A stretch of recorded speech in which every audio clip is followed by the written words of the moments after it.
नमो अरिहन्ताणं नमो सिद्धाणं नमो आयर्याणं नमो उवध्यायाणं नमो लोये सौवसाहूणम्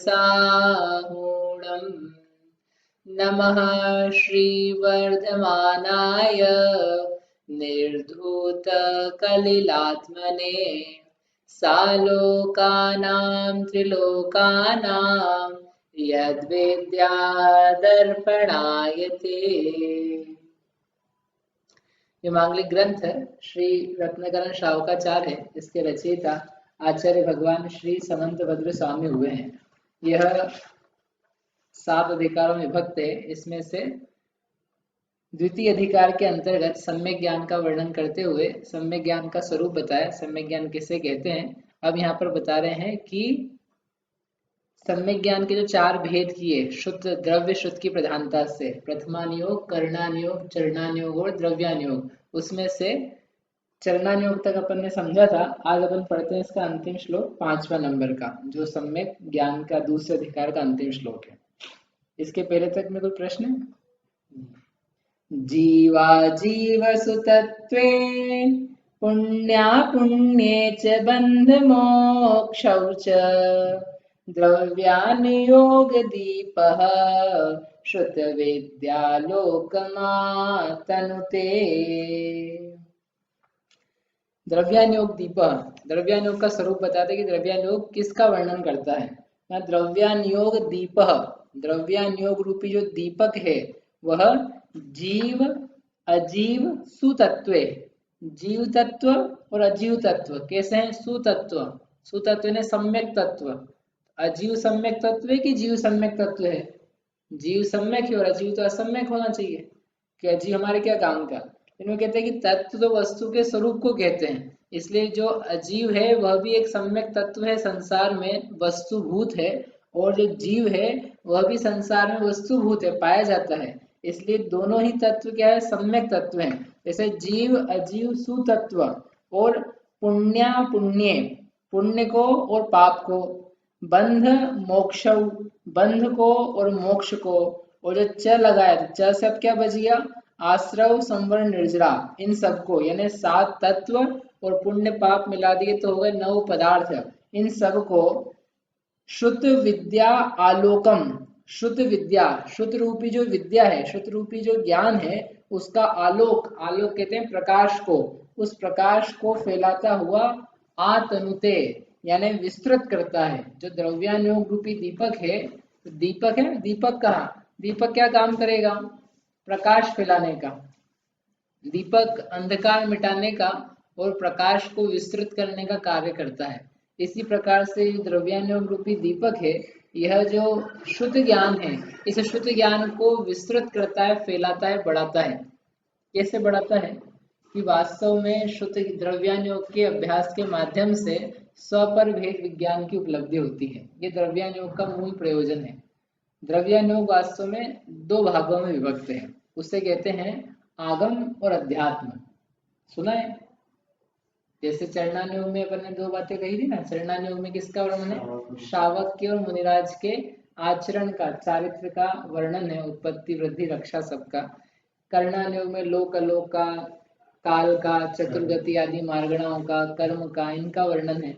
ऐसे ये जो द्रव्यानुयोग है, द्रव्यानुयोग में आचार्य देव ने कहा कि 7 तत्वों का वर्णन है, और पुण्य पाप मिला लेंगे तो कितने हो जाएंगे? 9 पदार्थ हो जाएंगे।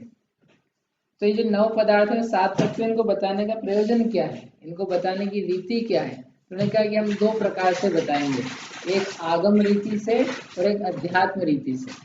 क्या होती है आगम रीति और अध्यात्म रीति? आगम और अध्यात्म में क्या अंतर है? क्या अंतर है आगम और अध्यात्म में? आगम मतलब लिखा हुआ, लिखा हुआ है वो आगम, और सुना हुआ है वो अध्यात्म। आगम अध्यात्म बताए थे पहले हमने एक बार, नहीं ख्याल है? आगम जो वस्तु स्वरूप का वर्णन करता है उससे कहते हैं आगम। 6 द्रव्य, 7 तत्व, 9 पदार्थ, 85 काय, इनका जो वर्णन करता है कि ये पदार्थ पाए जाते हैं, जीव अनंत होते हैं, जीव का स्वरूप ज्ञान दर्शन है, अजीव पुद्गल धर्म धर्म आकाश काल है, काल इस प्रकार का पाया जाता है, आकाश द्रव्य का स्वरूप इस प्रकार का है, असंख्यात प्रदेशी लोकाकाश है। ऐसा जो वस्तु के स्वरूप का वर्णन करेगा, तथ्यात्मक विवेचन करता है, उसे कहते हैं आगम। छह द्रव्य का द्रव्य क्षेत्र काल भाव इनकी अपेक्षा से वर्णन करे, उससे क्या कहेंगे? आगम। अब ये छह द्रव्य जान लिए, जीव अजीव तत्व आश्रव बंध तत्व आश्रव दुखकारी है इस प्रकार जान लिया, आश्रव का स्वरूप राग द्वेष भाव है ये जान लिया, बंध यानी मिथ्या दृश्य नविरति प्रमाद योग है ये जान लिए। ये जान तो लिए, लेकिन इसका प्रयोजन क्या है? तो जो प्रयोजन को सिद्ध करवाता है उसे कहते हैं अध्यात्म। अध्यात्म यानी 7 तत्व 9 पदार्थ को जान करके अब इनमें प्रयोजन निकालो, अपना प्रयोजन की पूर्ति करो। प्रयोजन क्या है हमारा? सुख की प्राप्ति करना। वास्तव में बहुत सीधे से अपन कहें तो वो कोई प्रयोजन नहीं है।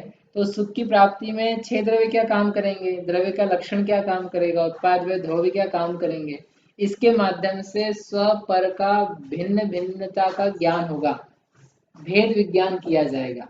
भेद विज्ञान के माध्यम से जो मेरी अनादिकाल से चली आई भूल है, क्या भूल है? क्या भूल है? शरीर को अपना मानने की, राग द्वेष विकारी भावों को सुख रूप मानने की और कषाय भावों को अपना मानने की, यही मेरा स्वरूप है, इन्हीं में आनंद है, इस प्रकार मानते रहने की जो भावना है, ये कब से चली आ रही है? बहुत लंबे समय से। इस भाव में से तो चली आ रही है ना। इस भाव में कभी नई चालू हुई क्या? तो नई चालू नहीं हुई, तो बचपन से बिना सिखाए जीवों को चल रही है। तो वो जो आगम है, उस आगम को जान करके अब इसका प्रयोजन जो है वह अध्यात्म बताता है कि यह जो विकारी भाव बताया, मोहराग देश बताया, पुद्गल रूपी शरीर बताया, ये वास्तव में तुम्हारा लक्षण भिन्न है, इसका लक्षण भिन्न है। इनको भिन्न भिन्न जान करके जो तुम्हारी स्वयं की आत्मा है, इस स्वयं की आत्मा का संवेदन करो, अनुभव करो। तुम ज्ञान स्वरूपी हो, शरीर रूपी नहीं हो। अपने आप को मनुष्य मानते हो परंतु मनुष्य नहीं हो। तो क्या है फिर? हम स्त्री नहीं हो, पुरुष नहीं हो, फिर क्या बचा? बोले जो सोच रहे हो वो भी नहीं हो, न स्त्री हो, न पुरुष हो, न नपुंसक हो, फिर क्या हो? कि आप जीव हो। 6 द्रव्यों में मनुष्य कौन सा द्रव्य है? मनुष्य कौन सा द्रव्य? मनुष्य द्रव्य ही नहीं है। द्रव्य तो जीव पुद्गल धर्म धर्म आकाश काल है। मनुष्य द्रव्य है क्या? मनुष्य तो वास्तव में 2 द्रव्यों की एक मिक्सचर रूप अवस्था का नाम है। जीव की और पुद्गल की जो मिक्स्ड मिली हुई अवस्था है, शास्त्रीय भाषा में कहें तो असमान जातीय पर्याय, जो समान जाति वाले नहीं है। जीव अलग जाति का है और पुद्गल अलग जाति का है, ये दोनों मिल गए किसी प्रकार से और मिल करके कोई विचित्र सी अवस्था बन गई, उसको बोलते हैं मनुष्य।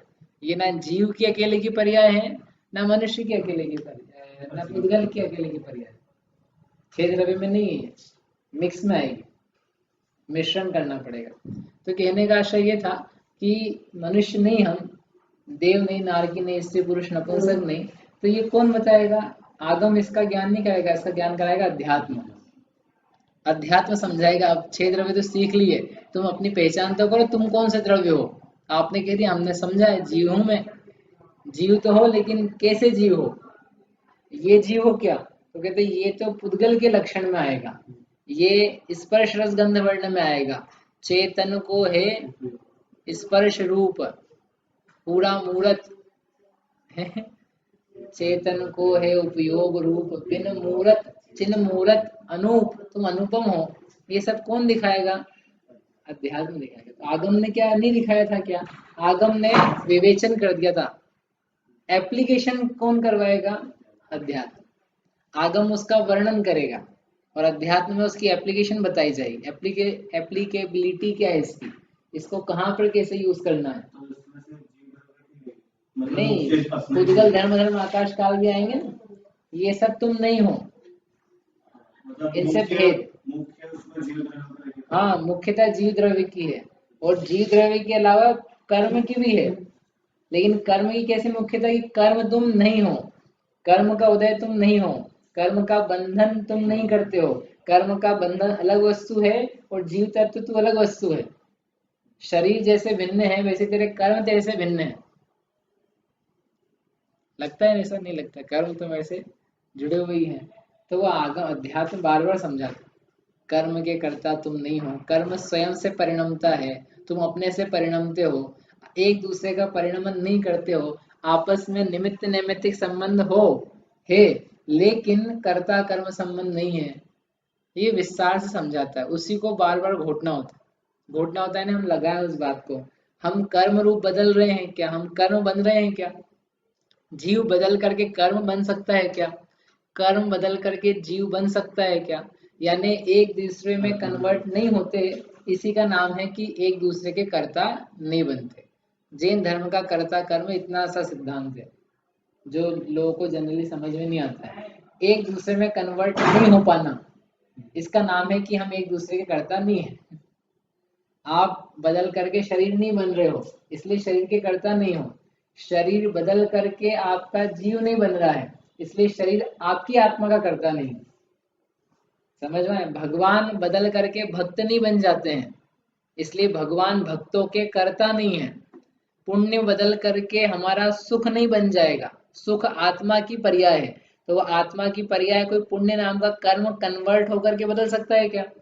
पुण्य कर्म है मेरे पास, कर्म बदल करके सुख बन जाए, तो कर्म कैसे सुख बनेगा? सुख जो होगा वो जीव में है ना, जीव की प्रॉपर्टी है, जीव की विशेषता है, तो वो जीव में पाया जाएगा कि दूसरे में पाया जाएगा? तो बस ये तो सिखाते हो कि ये आप भिन्नता समझो, कौन किस रूप परिणम रहा है, परिणमन की तरफ, बदलाव की तरफ दृष्टि दो, भिन्न भिन्न रूप से देखो वस्तुओं को, तो दोनों के अलग अलग बदलाव समझ में आ जाएंगे। तो तुम कहोगे कि वास्तव में एक द्रव्य दूसरे द्रव्य का कर्ता नहीं है। ये कौन सिखाएगा? ये अध्यात्म अच्छे से सिखाएगा। यद्यपि इसका वर्णन आगम में आ जाएगा, एक द्रव्य दूसरे द्रव्य का कर्ता नहीं है, प्रत्येक पदार्थ स्वयं से परिणमित होता है, लेकिन ये जानने के बाद अब इसको लगाना चालू करो। लगाना यानी देखो इसको, अभ्यास करो इसका, तो अभ्यास की मुख्यतया से जो कथन किए जाएंगे वो आएंगे अध्यात्म में। नहीं, ग्रंथ एक भी होते हैं, अलग अलग भी होते हैं।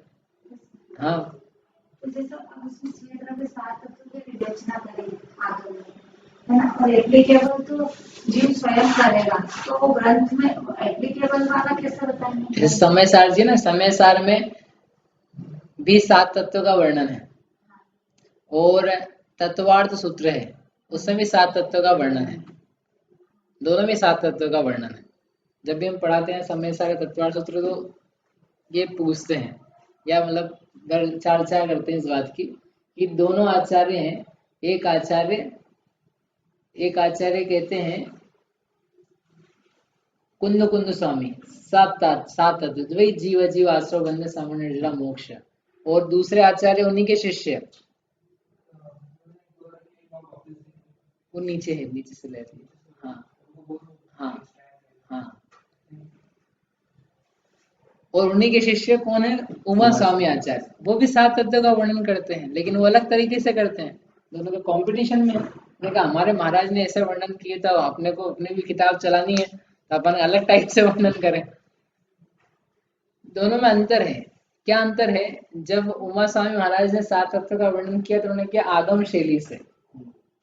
अब कैसे किया? तो आपको तत्वार्थ सूत्र पढ़ना पड़ेगा। और जब कुंद आचार्य ने वर्णन किया उसके पहले उन्होंने किया समय सार में अध्यात्म शैली से, यानी पुण्य पाप अधिकार आया। तो पुण्य पाप अधिकार में क्या बताया कि पुण्य भाव बंध के कारण है, पाप भाव बंध के कारण है, ये तुम्हारा स्वरूप नहीं है, ना तुम पुण्य रूप हो ना तुम पाप रूप हो, तुम कौन हो? तुम जीव रूप हो। ये बताने वाला कौन है?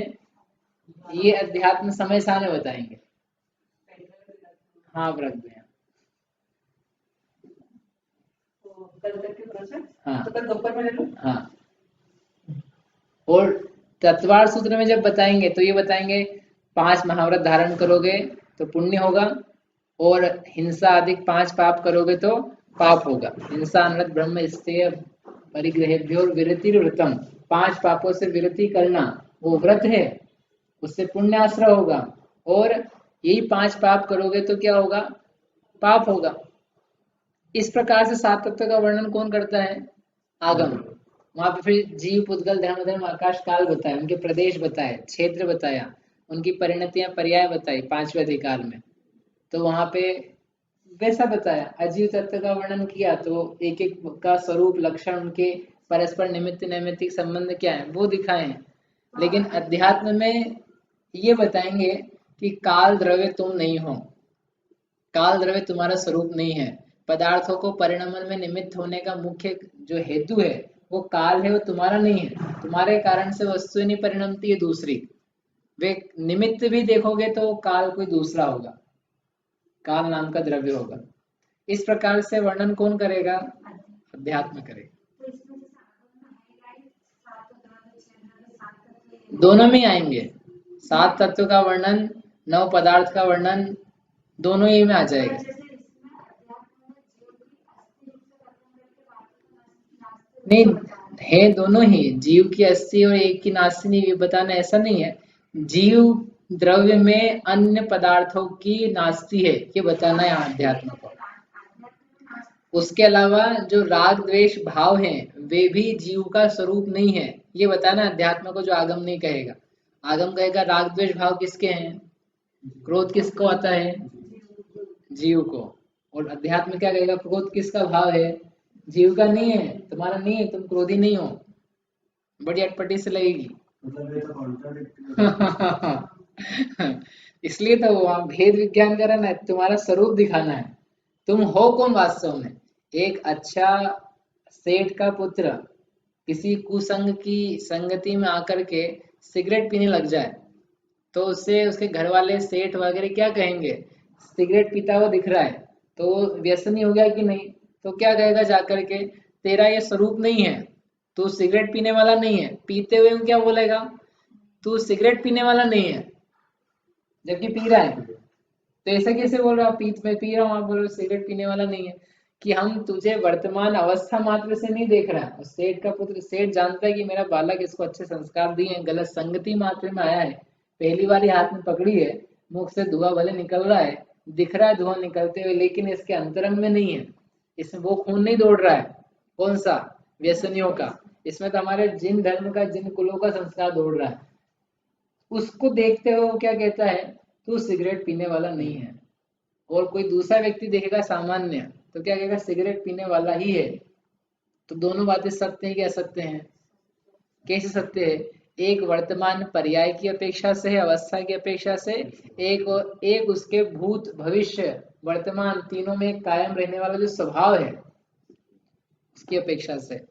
आध्यात्म कथन करेगा स्वभाव का, उसमें स्वभाव की महिमा है। स्वभाव बड़ा है, विभाव छोटा सा है।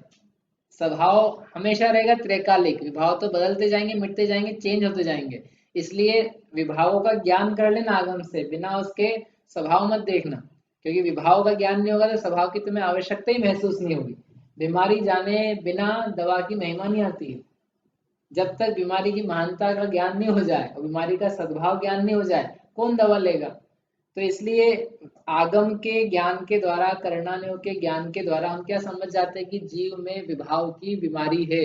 अब उस बीमारी को दूर करने का तरीका क्या है, स्वभाव की औषधि, स्वभाव की महिमा, स्वभाव की महानता, जो कि सत्य है। ऐसा नहीं कि दो ये पहले बताया वह सत्य था और ये बता रहे सत्य है या ये असत्य है, दोनों अपनी अपनी अपेक्षा से सत्य है। लेकिन रोग के ज्ञान के पश्चात रोग को मिटाना भी आवश्यक है, और बिना रोग को जानने हुए रोग को मिटाना संभव नहीं है बुद्धिमान व्यक्ति के लिए। हाँ, शिशु हो तो उसके मुंह में भले भर दो दवा, लेकिन जो बुद्धिमान है वो तो कहे हम तो खाए नहीं दवा, काय की दवा, हम बीमार है क्या।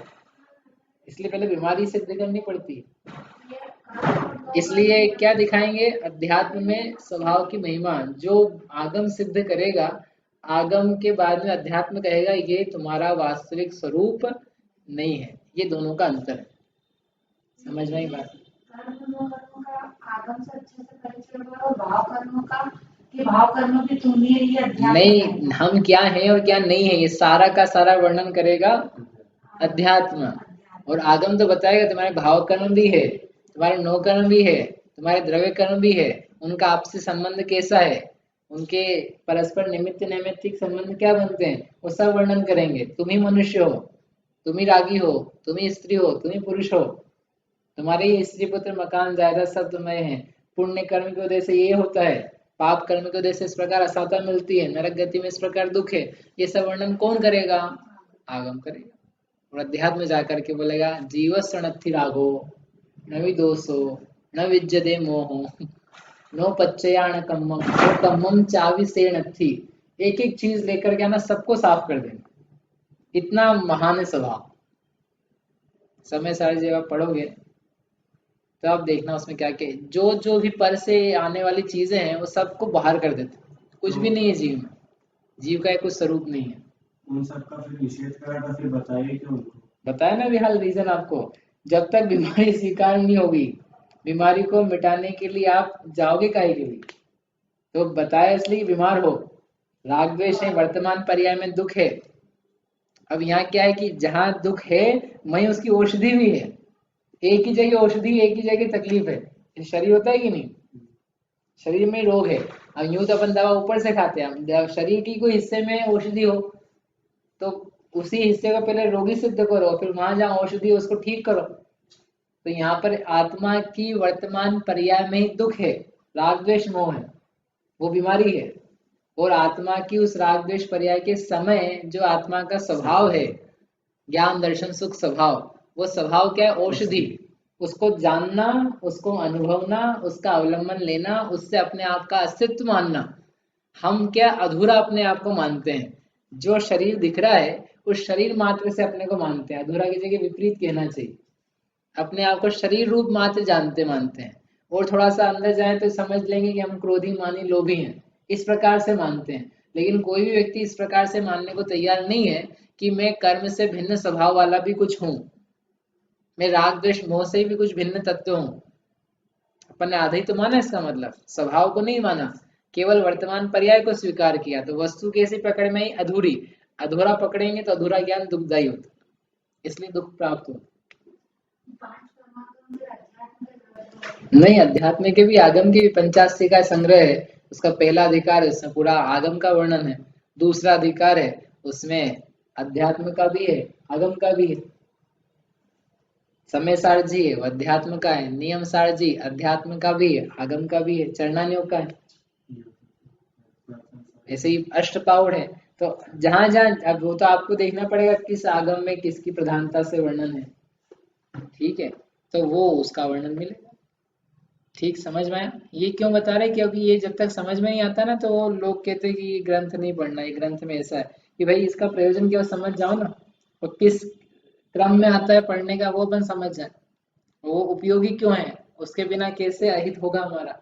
आगम नहीं पढ़ेंगे तो भी अहित है, और अध्यात्म नहीं पढ़ेंगे तो भी अहित है। आगम नहीं पढ़ेंगे तो हमको अपना बीमारी प्रॉब्लम क्या है और ये स्वभाव से हम क्या ठीक करें ये समझ में नहीं आएगा। औषधियों की चर्चा खूब सुने व्यक्ति, लेकिन औषधि का सेवन थोड़ी ना करेगा। कोई व्यक्ति मेडिकल की शॉप पे जाके खड़ा हो जाए और उससे मित्रता हो तो उसको बहुत पता है, देख ये दवा से ये होता है, ये दवा से ये होता है, इस दवा से सिर दर्द ठीक होता है, इस दवा से पेट दर्द ठीक होता है। सुनता रहे, ज्ञान करता रहे, अपना प्रसन्न होता रहे, हाँ इस दवा से होता है। और मेडिकल वाले को भी पता होता है कि किस किस दवा से क्या क्या हो रहा है, लेकिन पता होने से उसको ये नहीं पता हो कि मेरे को आज क्या रोग है कि मैं इसमें से निकाल के खा लूं, तो क्या मतलब उस ज्ञान का। ऐसे ही जीव राग द्वेष मोह अज्ञान दुख को ना स्वीकार करे, ना माने, ना जाने, और सुनता रहे बढ़िया बढ़िया ऊंची ऊंची स्वभाव की बात, तो वो सुन के प्रसन्न होगा कि हाँ ऐसा ऐसा स्वभाव होता है, लेकिन मुझे थोड़ी ना काम का है, मैं तो ना बीमार हूँ ऐसा।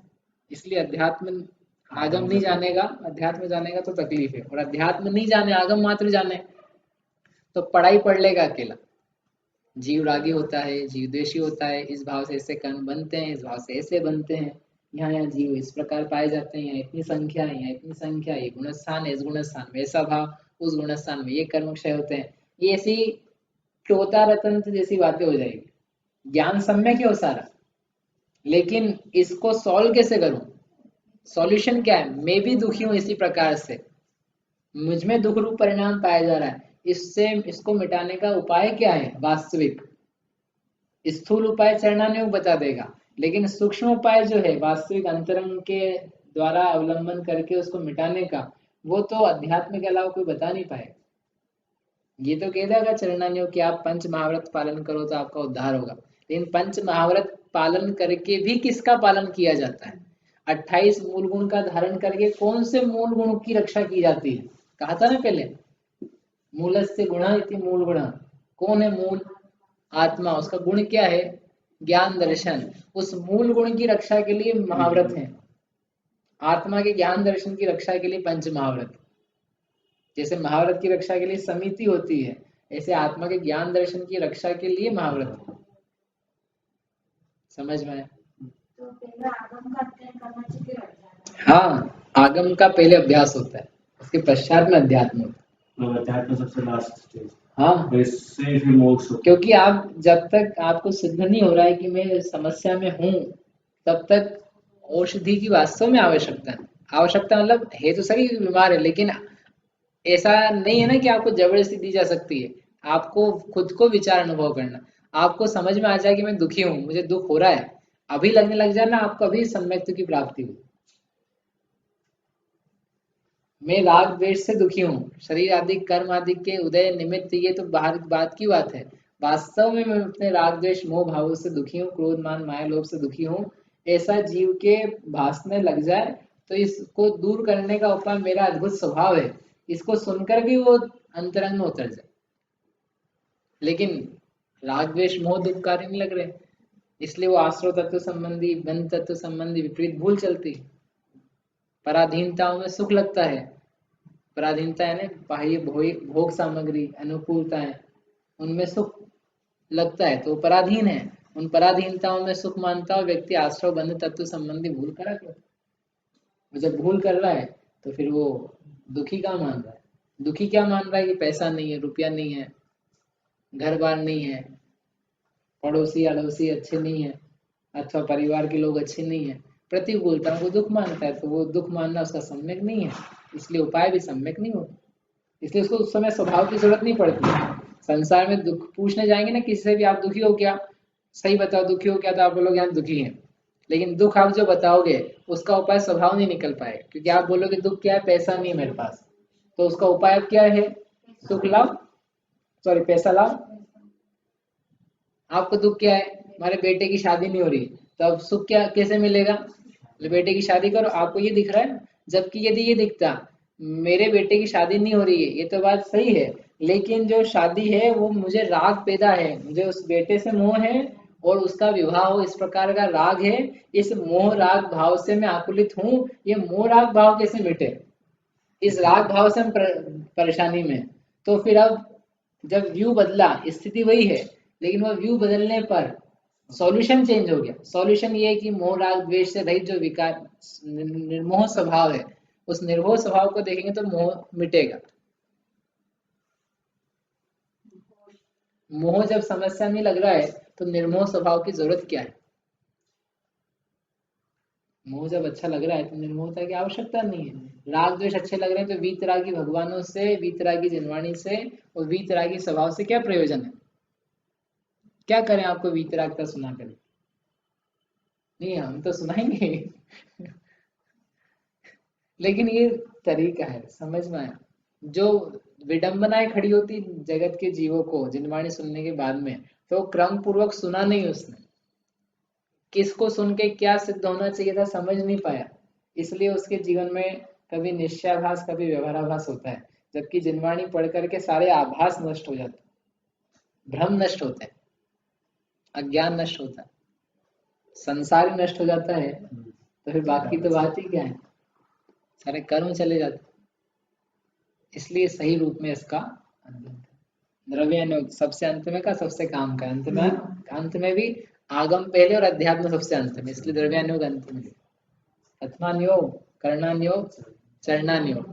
कर्णानुयोग से बंध प्रक्रिया कर्म प्रक्रिया जान ली, वैराग्य आदि भाव उत्पन्न हुआ तो जीव चरण में प्रतीति करता है, चरण किया जाए, और अब चरण धारण कर लिया, अब इस चरण में रहते हुए एक भूमिका में आ गया, अब भूमिका में रहते हुए अच्छा सम्यक ज्ञान प्राप्त करो, अध्यात्म के माध्यम से भेद विज्ञान करो और अपनी आत्मा को जान करके आत्मा का आनंद लो, स्वाधीन आनंद की उत्पत्ति करो। और वैसा करता हुआ फिर जीव क्रमशः मुक्ति पथ पे मुनि मार्ग को धारण करता हुआ यथाख्यात चारित्र को, वितराग चारित्र को प्राप्त करता है, प्राप्त करके मोक्ष हो जाता। इतनी सी बात जितने विस्तार में है। पर जैसे जो सम्यक दर्शन, सम्यक ज्ञान, सम्यक चरित्र की बात होती है, हाँ तो उसमें तो सम्यक चरित्र सबसे एंड में होता है। हाँ ऊपर जो देखा है तो सम्यक चरित्र को अपन लिंक कर चरणानुयोग से लिंक होगा, हाँ तो फिर ऐसा और सम्यक दर्शन द्रव्यानुयोग से लिंक होता है, हम्म। तो इसमें फिर इस तरह से द्रव्यानुयोग पहले हो जाता है और चरणानुयोग बाद हाँ में। इनका अच्छा प्रश्न है कि सम्यक दर्शन ज्ञान चारित्र कहाँ है, और आपने तो चरणानुयोग में पहले चारित्र आता है, तो चरणानुयोग तो पहले रखा है और सम्यक दर्शन पहले आता है, जबकि द्रव्यानुयोग को बाद में रखा है, तो ये तो मिक्स हो गया। तो इसका उत्तर क्या है, आप थोड़ा सा सोचना, आपको इतने से कहते हैं अपन ने, अच्छा वो चीज नहीं करी, शायद नहीं करी थी ना, आपको एक एक अनुयोग से वो हमने दिखाए थे, सम्यक दर्शन ज्ञान चारित्र, प्रथमानुयोग से सम्यक दर्शन, कर्णानुयोग से, चरणानुयोग से, द्रव्यानुयोग से, 4 अनुयोग से 4 सम्यक्त्व हैं। हाँ। जब सम्यक पहले अधिकार के अंत में बात करी थी ना, उसको विचार करना तो उत्तर मिलेगा अपन, और इसके कल जो है प्रारंभ में इसको करेंगे। जावाणी के ज्ञान ते सूझे लोकालोक, सो वाणी मस्तक नवो सदा दे तो ढोक।